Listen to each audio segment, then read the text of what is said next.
Hello everyone and welcome to this week's writing Q&A video. I am KM Weiland and I run the writing website helpingwritersbecomeauthors.com. Today's question is from Bruce Banco, who asks, I've been listening to audible versions of your books and I am really making progress because of your help. I was wondering if you have any advice and tips on foreshadowing. And I do have some tips on foreshadowing. So the most basic and important thing to understand about foreshadowing is that it's made up of two parts. And that is the plant and the payoff. So the plant is setup, right? It's wherever you're planting that initial clue that's, letting readers know that something's coming down the line. And of course, the payoff is where that thing actually does show up. And both are important because obviously if you're setting up something, if you're planting clues and you never pay them off, then that's either going to be something that readers are conscious of and, are going to recognize there's a loose end and are not going to be impressed with. Or even if they don't necessarily consciously remember it, it is often like just an unconscious sense of something didn't fit, something isn't really fitting into place here. So very important that you make note of, anything that you may have foreshadowed earlier in the book to make sure that you have indeed paid it off in the end. Beyond that, there's a couple other terms to kind of be aware of. One is telegraphing, and this is something that you don't necessarily want to be doing. So the difference between foreshadowing and telegraphing is that foreshadowing hints that something's coming. Telegraphing is a term that's sometimes used to indicate that when we're telling readers that something's coming. In other words, we're too on the nose, we're too heavy-handed in the clues that we're planting. And this can be a balance because you want readers to, be able to, when they get to the payoff, to be able to look back and say, oh yeah, I saw that coming.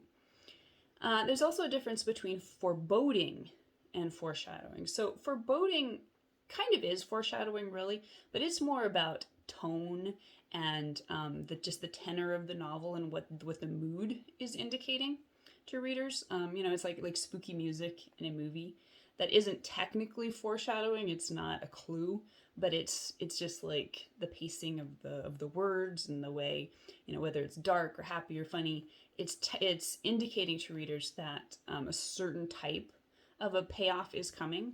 So if you're foreboding something that seems dark and scary, and then it turns out to be fun or happy, that could be comedic. But if you flip that on its head, and it seems like you're foreshadowing, the mood and the tone is foreshadowing something happy, a happy ending, and then all of a sudden it turns tragic out of nowhere, readers probably aren't going to like that either.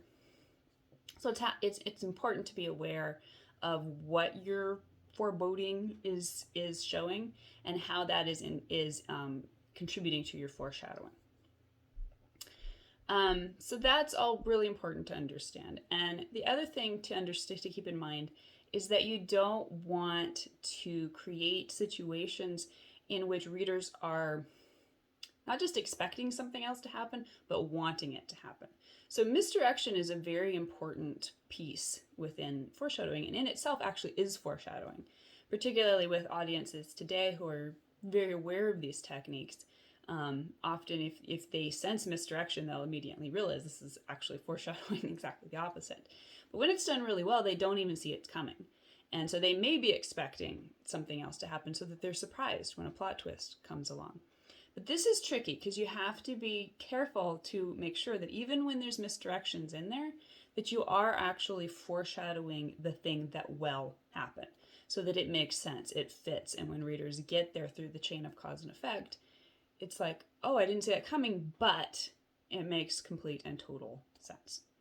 So those are just a few things to keep in mind with foreshadowing. Another thing that isn't necessarily a concern for everyone, but a question I sometimes get is, should I write my novel in order? Like, should I start with chapter 1 and write it all the way through in the order that readers will read it? Because some people like to jump around, like they want to write the scene that's most interesting to them in the middle of the book or something like that.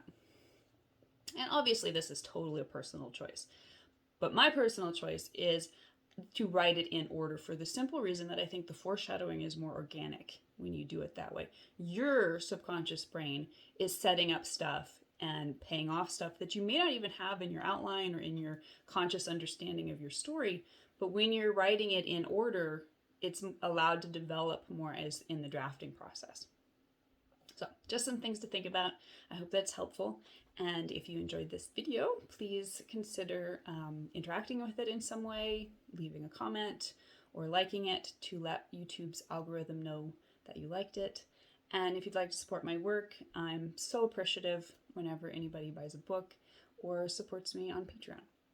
So thank you, and leave a comment if you'd like me to answer a question next week, and I will see you then.